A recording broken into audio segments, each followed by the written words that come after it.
શું તમને ખબર છે પોલેન્ડ હવે ઇન્ડિયા માટે નેક્સ્ટ બિગ એક્સપોર્ટ હબ બની રહ્યું છે? 2024માં બંને દેશોએ સ્ટ્રેટેજિક પાર્ટનરશિપ સાઇન કરી છે અને એનો સીધો અર્થ એ છે કે એક્સપોર્ટર્સ માટે ખૂબ મોટી ઓપોર્ચ્યુનિટી છે.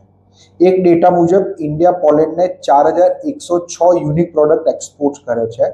હવે વાત કરીએ ટોપ હાઈ ડિમાન્ડિંગ પ્રોડક્ટની, તો નંબર 1 છે ટર્બોજેટ એટલે કે એવિએશન પાર્ટ્સ. $108 મિલિયન એક્સપોર્ટ થયા છે. સિરામિક ટાઇલ્સ 61 મિલિયન એક્સપોર્ટ્સ થયા છે. Cotton T shirt $59 million market છે. Wind power generating set $49 million market છે.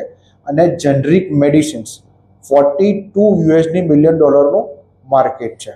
પણ સાચી ગેમ તો ઇમર્જિંગ પ્રોડક્ટમાં છે. આવતા 5 વર્ષ માટે આ 5 પ્રોડક્ટ ઇન્ડિયન પ્રોડક્ટ પોલેન્ડમાં બૂમ કરશે. એ છે સ્માર્ટફોન્સ, સ્ટેનલેસ સ્ટીલની પ્રોડક્ટ્સ, કોટન બેડશીટ્સ, ઇલેક્ટ્રિક કંડક્ટર્સ અને જનરેટરના પાર્ટ્સ. પોલેન્ડમાં એક્સપોર્ટ્સ કેમ કરવું જોઈએ? કારણ કે આ સેન્ટ્રલ યુરોપનું સૌથી મોટું માર્કેટ છે અને આખા યુરોપિયન યુનિયન માટે પરફેક્ટ ગેટવે છે. આવા જ ડીપ ડેટા એનાલિટિક અને એક્સપોર્ટ્સ અપડેટ્સ માટે મને હમણાં જ ફોલો કરો.